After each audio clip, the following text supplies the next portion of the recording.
This is what like the canon wanted to be, but it never could. It never could. And we don't have a space like this where Chris, what up, man? Yo, what's going on? So we've done this like 4 weeks now where we hop on and we talk about stuff and what's going on in the city. And as of last week, you and I are officially like city activists, apparently. I like the word innovator, but you don't. Does activist have negative connotation or something? Yeah, I think so. Yeah. All right, we're city innovators. Yeah, we don't have pitchforks and stuff like that going down the streets of Dolphin. That's what we don't have signs. We're not hanging out on the government plaza. We're not doing anything like that. Is activist cringe? Is that a cringe word? We're activists, man. Is that like from the 60s or something? Yeah. Okay, all right. We're innovators. We'll get our guests. So we've got a guest, so people know. We've got Lucy with the Mobile Arts Council that's going to hop on with us and talk about our innovation. I was going to say activism, but innovation. So we're going to do that. So now we have 3 topics. So before we hop on, get Lucy on with us. We kind of hit on 3 things last week, man, and you and I got pretty passionate about all of them. And it was all organic too. Like, yeah, those were not in the notes to bring up. They just all kind of happened. Yeah, exactly. And the 3 items for people tuning in are like, I don't know what 3 items you guys are talking about. The 3 items are basically USA playing a New Orleans school, preferably Tulane, in a football game that would be a battle of Mardi Gras-esque type bowl game. That's not even an official bowl game. Maybe it's people have brought up good ideas for like how this could happen. I would say, like, I just made a personal Facebook post and people have brought up some good ideas of like, oh yeah, it could be an unofficial game. Obviously we're talking about ESPN game day. We got to get them to Mardi Gras Park or whatever. It's a fight for who owns Mardi Gras, right? I do like the Battle of the Beads. I did like that. Yeah. Battle of the Beads. So we won't go into that today, but that's idea number 1. Let's skip to idea number 3, which is probably the one that's going to have the most controversy. In fact, we'll talk to Lucy about that some, maybe some, which is, let's close down Dolphin Street, man. Pedestrian. We need a pedestrian zone, more permanent, more than just art walk or whatever. And we think there's going to be a lot of people yelling on both sides of this, but that's what innovators do. We get people talking, right? That's what it's all about. And then what's the other idea? What's the third idea? Oh, it's the graffiti bridge and the graffiti wall. Exactly. Yeah, there's a graffiti bridge in Pensacola, and it kind of led to us saying, "Oh, this is a pretty cool concept," and that's what we want to talk to Lucy about. Let's get Lucy on here. Should we get Lucy on here? Lucy. Hey. Howdy. Howdy do, guys. Thanks for having me on. Yeah, heck yeah. You were like the first person we thought about in regards to this crazy art idea.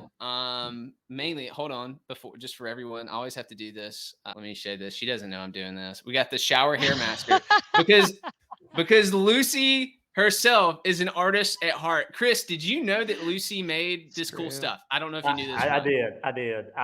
Okay. I'm blown away, really, every single time. The Bob Barker one. That's my favorite right there. I was hoping I was going to surprise Chris with something he didn't know about Lucy, but nope. The secret is out. People are aware, at least in Mobile. So yeah, me and Chris, we know each other. We're buddies at this point, so he's aware. All right, cool. Lucy, tell say for people that are going to watch this or be like, okay, who is Lucy? Like, what do you do? I'm the executive director at the Mobile Arts Council.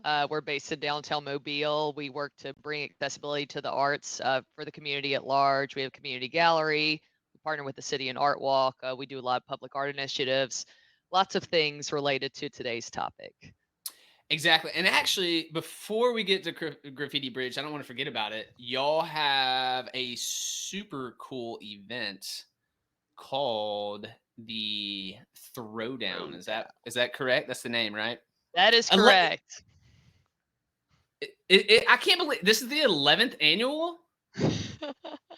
I know. I feel like it's finally Yeah. catching on, like in the 11th year. So many people have not heard of it. And it's like, it's the 11th annual. It's like, should we be advertising this the 11th annual? Because so many people aren't aware. But it's a really, really fun, unique event. It's a live art competition. And it's really set up in the style of like these competition shows where the artists have a mystery item they have to incorporate into their work. They have 90 minutes to create an original piece, and then we're going to have a live auction at the end of the event. And whoever's artwork goes for the most will be declared the throwdown champion and get to hold on to. We have like a wrestling belt that's bedazzled with throwdown logo on it that they get to hold for the upcoming year, and they defend their title the next year. And we have live music and great food and a silent auction and other fun things going on simultaneously. So it's a multifaceted event. It's happening at the Temple on Thursday, the 21st, and it's our biggest fundraiser of the year. So everybody should go. Yeah, and I can attest it's super fun. It's cool because as the artists have that clock going on, everyone's able to kind of cruise around and walk around and watch them and look at like silent auction stuff and listen to music and have a drink. It's a really well done event. Obviously, you guys having the 11th, you've like figured out the best parts of what makes it really fun, and I think y'all just like nail it now. So yeah, thank you. And this year we are partnering with Diamond Championship Wrestling, so we're going to have the artists in an actual wrestling ring in the middle of the temple. So Yes. I'm hoping we'll have some wrestlers walking around during the event. I love it. We'll see. So a well-oiled event, but you always have to add a new, get 3% better every time, right? You always have to add a new flavor. No, I love that. So that was on, let's see, I started out at the Mobile Rundown. So we have that event on our page, but then right now I'm directly on y'all's website. So mobilearts.org, people can go and find out how to get tickets. They need to buy them ahead of time, right? There's a link. Yeah, right here. for sure. You can buy them at the door, but it's $10 more at the door. So get them in advance. Save $10. Plus it helps you guys, honestly, like, organize a little bit better. With a head count. Yeah. I trust me. I respect. Chris respects. We both understand the need for pre-purchasing for planning. It totally helps out. It makes things better. So Mobilians don't like doing that, but you got to do it. Yeah. Exactly. Yeah. What is it actually? What is it about Mobile? Because it's definitely. Like I used to defend Mobile and say like, no, that's not a Mobile thing. It's just like it's a human thing. But like it is a human thing, but it is a Mobile thing that people like just don't. I don't know. They just don't do it. They're like, nah, maybe we're not big enough. I don't know what the deal is. If there's not a risk of the tickets running out, people wait to the last minute to get it because they don't have. There's no sense of urgency. I haven't figured it out yet either, but yeah, I do think that's part of it. In other places, I have heard of stuff like actually selling out. I think that's what we should all do. We should all get together, all the event promoters in town that are producing their event, and be like, hey guys, let's limit these things for sure, and like let's all sell out these things, and then people will start buying ahead of time. Yeah. Right. Yeah, I honestly think that's what has to happen. Yeah. All right. Let me pull up this graffiti bridge. First question, Lucy, had you ever heard of this bridge that's in Pensacola? I did not. I was unaware of it until you guys posted about it. Okay, cool. I had never heard of it either. Chris, you hadn't heard of it either, no, right? I had not. Okay. Yeah, like I had seen it. I don't know, come across my feed maybe a year ago, and I was like, oh, okay, that's interesting. But then when it came across again recently with Jimmy Buffett, I was like, oh, that's okay. Like what is this? And I kind of Googled, and I realized I was like, they have a doggone like website. And the FAQ is kind of interesting, which is how I learned about their. They have a really cool Instagram page too. Let me get to that. But the FAQ is kind of explaining what it is, and explains that basically the rules are there are no rules. Not like in a like anarchist way, but in like a hey, you don't need a permit to paint it. You don't need like permission.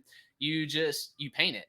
And there's like it's illegal to paint bridges totally, but there's apparently an exclusion and an exception for this one bridge. Like the local authorities have said, yep, no, it's fine. This can be painted. And then I thought it was interesting too how in their kind of verbiage they were saying like, yeah, some people can't stand it and they're against it, and they'll go back and they'll like whitewash it and make it clean.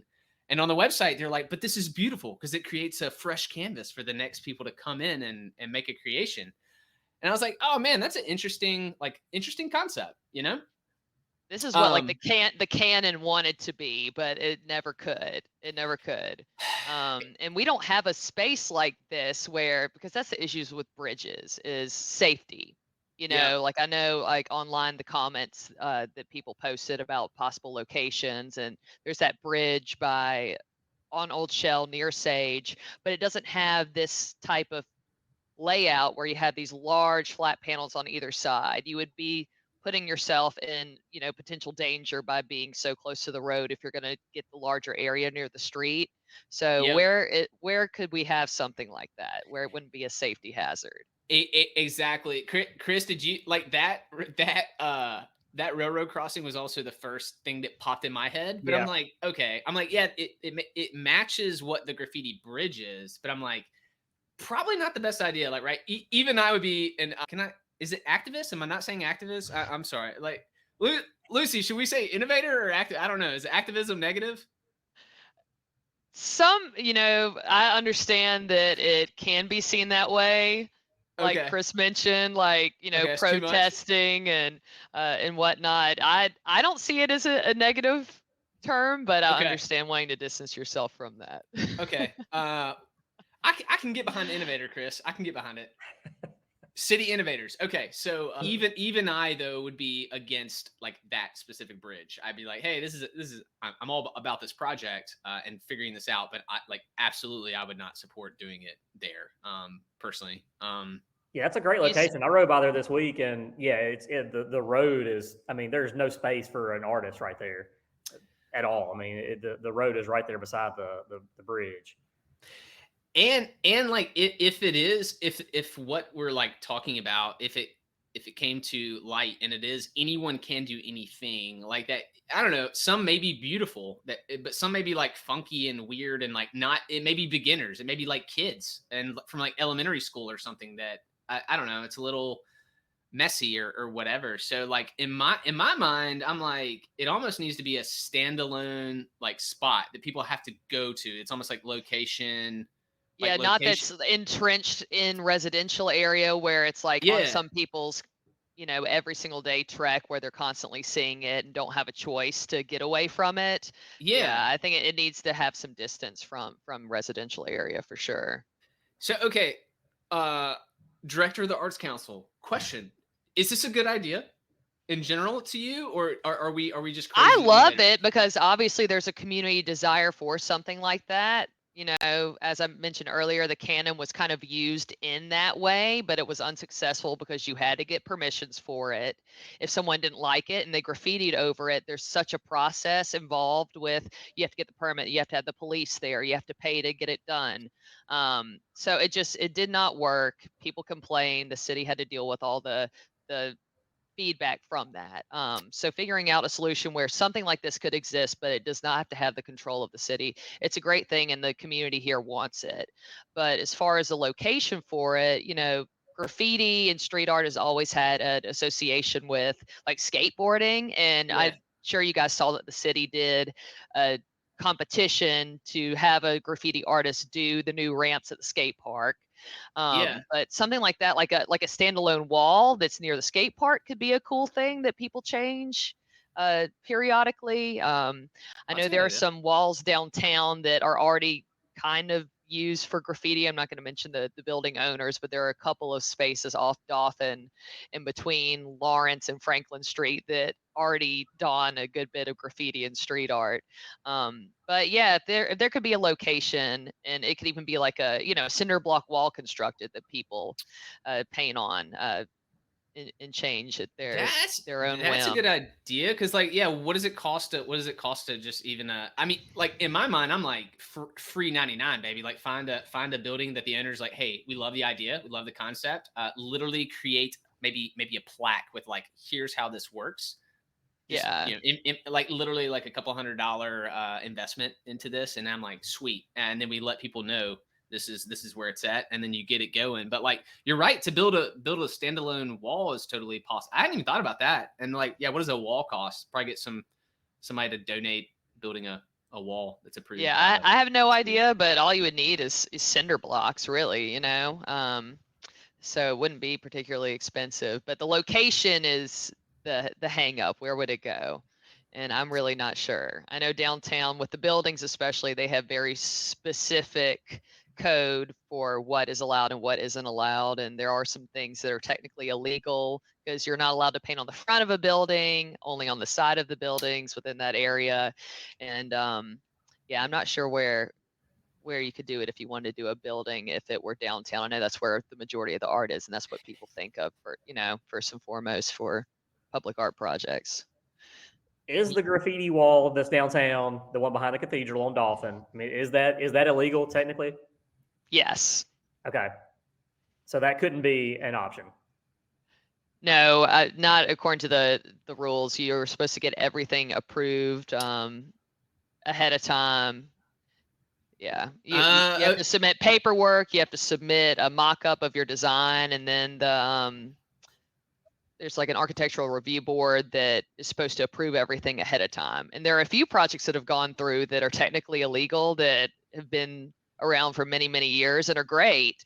And but yeah, technically you're not allowed to paint on the front of buildings.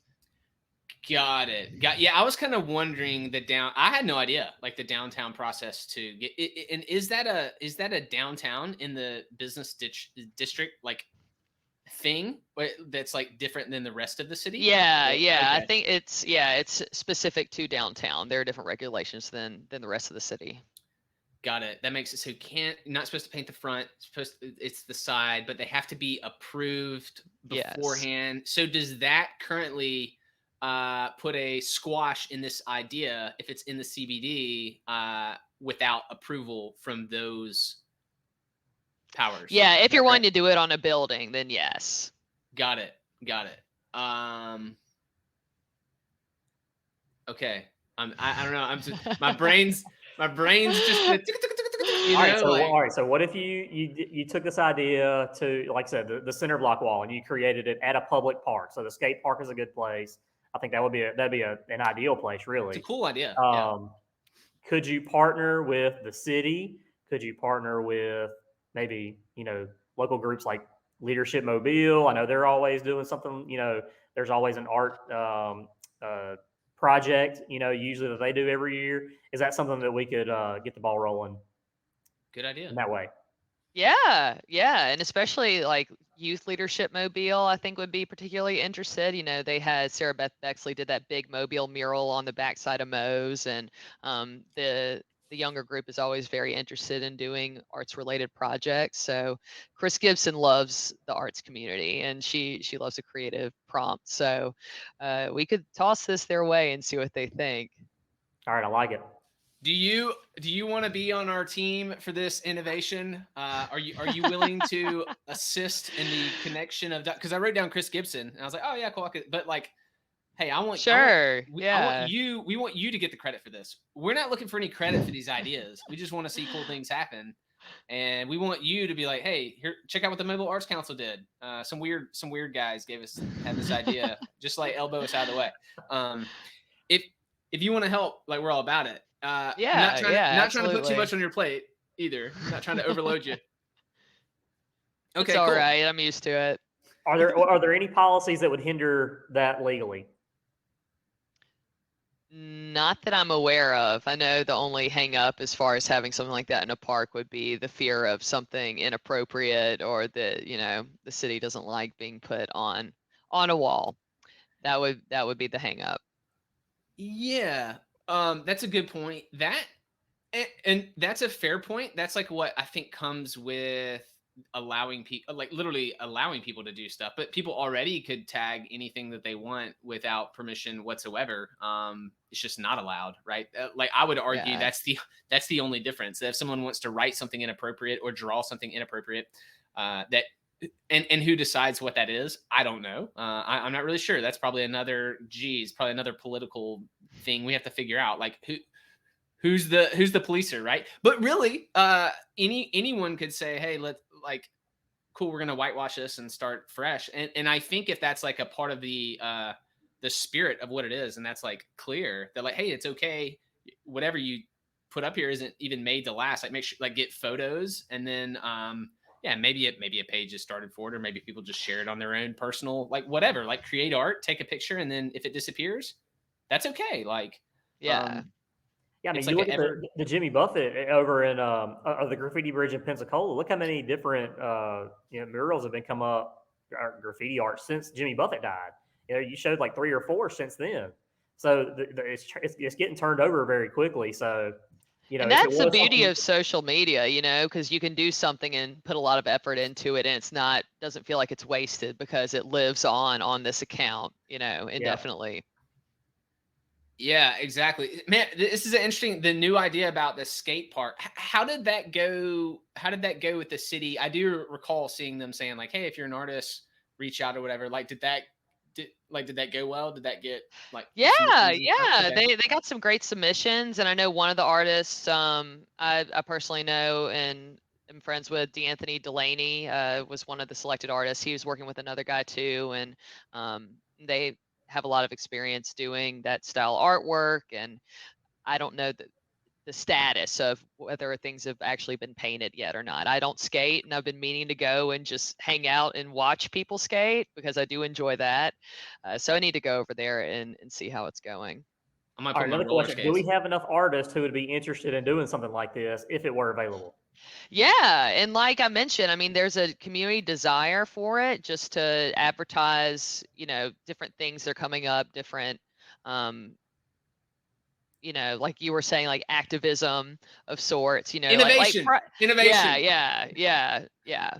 Uh, Breast Cancer Month and Pride Month and Mardi Gras and all the different things that you can essentially use it as a billboard for causes, which you see on the graffiti bridge all the time. In addition to, you know, honorary type artwork, you know, memoriam for, you know, celebrities, people we love in the community, things like that. So I'm confident that if we had something like that, it would routinely change. Maybe not as often as the Pensacola Bridge, but I think Yeah, eventually it would catch on to that level. yeah. But Chris, like, the barrier to entry is lowered, so it's like you don't. It's not even about an artist that would be like interested enough or good enough. It could be like, man, I can go out there. I'm gonna paint me a smiley face or something. You know what I mean? Yeah. Where the barrier to entry is much lower if it's a like, hey, this is for everyone. Like, literally, you know, paint what you want, write a message. You know, whatever. Like I imagine it being, yeah, a lot more accessible. You know, to a lot more people. Um, that's my thought, at least. Like, that's kind of where my brain goes. The park's a really interesting idea. Yeah, the skate park. In my mind, I was like, a building downtown that's a little bit off the beaten path. That's the side of the building where the owner is like, love it, great idea, and it's almost like a destination building, almost like over by like Nova Espresso area. You know what I mean? Like that Yeah. kind of scene, like somewhere in that zone or area. Um, but what you're saying, Lucy, is that that may be complicated given the current. Like, we would have to get an exception for this wall or something. Yes. Is that right? Yeah. Gotcha. Maybe that's a maybe that's battle number 2. You know, maybe that's like, I don't know. Okay, so you're on the team, Team Mobile Arts Council.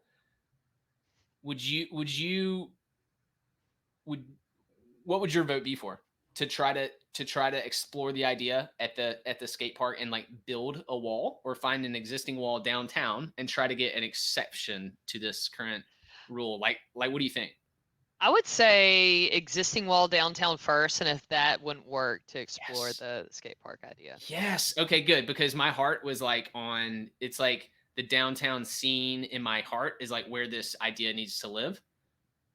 Okay. Who's our people? Who do we have to what what's the next step? Do you have anything in mind, or can you put some thoughts into a potential building, and then who do we need to become innovators with and get them on our side? Now, the Downtown Alliance has the most awareness and knowledge of the different buildings and the landscape of downtown in general. So I would default to them Yep. for advice, and hopefully they would be on board. I mean, they also are big fans of more public art, the better. downtown. Yeah, Nice. for sure, Okay. for sure. That's a good sign. So I would loop them in first and get their thoughts, and then talk to the powers that be and see if they would make an exception for a space. Okay, I love it. That's the next step. Is them. Maybe we'll loop you in with the email, and then but maybe we'll try. Who do you think would want to chat with us about it publicly? You think Carol Hunter or something? Maybe from the downtown. Yeah. Maybe? Carol's great. Yeah, she's cool. Yeah, she's a firecracker. Yeah, maybe we'll get Carol. Okay. I'm liking this idea. Okay, before we like wrap up, we won't go in depth with the other idea.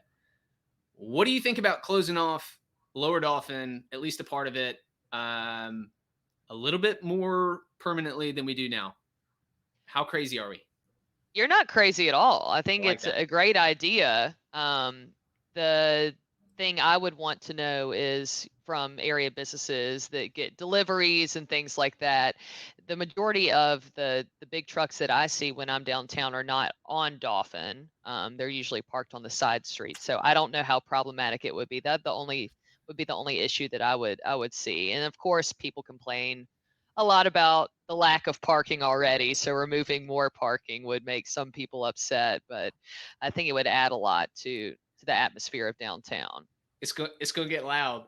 Those the people that want a parking space in front of the building. One block it's gonna get loud. 8 parking places at the most. One block. Yeah. I don't know. I don't know anybody that parks on Dauphin. Yeah, I mean, if you do, it's except down there at Bienville Square where it's free. I mean, that's the only place. But I guess I'm thinking back toward the cathedral, that area. Yeah. Now I know there are some designated handicap parking spots that are on Dauphin, and I don't see a lot of those elsewhere. So that is a problem. I would think that we would need some more designated handicap spots where there are metered areas on the side streets. Yep. Exactly. Yeah, deliveries I hadn't thought of. The handicap is a great point. Yeah, I feel like those would have to be swapped and moved to some side streets or whatever. Which the side streets wouldn't be they able often are anyway. Yeah. Got it. Have you been in conversations where like this is already being talked? I mean, I'm sure it's not like some groundbreaking idea that we're like, hey, we want to do this. I'm sure it's been talked about before, right? I'm pretty certain I've heard the Downtown Alliance, some of their staff float around the idea of permanently closing some areas to foot traffic on Dauphin. They're big proponents of making things more pedestrian friendly. So I don't think this is completely out of the blue. Good. That's a good thing. So we're just going to put a little thumb. We're just going to put a little pressure on this idea and see if we can't get the boulder moving a little faster. So Chris and I are proponents of this. We know that there will be plenty of people against it, and we're fine with that. If there's business owners against it, we actually want to know who they are. We want to like them to hop on and chat with us too, because we want to hear, like, we want to understand both sides. Like, where are they coming from? Like, what are their thoughts? You know, like we're not like bulls in a china shop here trying to just like get it. Like, we just want to have conversations. We think it would be cool. We've been to cities where, you know, that's there and it's very cool. During Art Walk, when it happens here, it's very cool. It's really neat and a neat experience to be able to just like float back and forth across the street and stuff. Chris, it'd make it easier for you guys for food tours to be able to like zip around the streets. You know what I mean? I didn't even think about that, man. The benefit. Yeah, of course it would. Yeah. For you guys. Lucy, y'all can do art tours and just walk all through around the streets without worrying about cars. Yeah. So would bicycles, pedicabs, scooters, things of that nature still be allowed if it was closed for pedestrians? Good question. I think like I've kind of thought about that. I haven't thought about it in depth. I mean, I would think like non-motorized. Yeah. So I don't know. I don't know. Like, yeah, would you? I think you would allow bikes still, personally. Hey, like I think so. Bikes, skateboards, skates, scooters, and like golf carts. Probably no golf carts. This is just my thoughts. Like no motorized vehicles, this electric scooter type things. I don't know. It's debatable. You know. Yeah. I don't know. That's my thoughts. What are y'all's? My initial thought is, yeah, absolutely for bicycles. I don't know. I hadn't thought too much about golf carts and all that though. Mobile's gonna try to compete know. with Amsterdam, man. We're gonna see if we can get more bicycles than Amsterdam, and we're gonna become the famous photo spot for how many bikes that we can fit. And I'm just kidding. That's never. Yeah, That's never gonna happen. Yeah. We don't have enough bicycles in Mobile. I don't think actually, for this whole idea. So, y'all, I'm pretty motivated here. I feel good about this. I feel really good. Well, I think we'll continue the conversation offline. Everyone get your tickets for the throwdown because that's the nearest thing that's coming up. Our boy Chris wrote a book. We're not even gonna talk about that today, but that's, oh my gosh, that's crazy. We'll talk about that next episode. Yeah, there's plenty of time to talk about that. Exactly. We'll leave everyone. All right. Enjoyed chatting with y'all. Stick around. We'll talk a little bit more. And man, innovators, here we go. Here we go.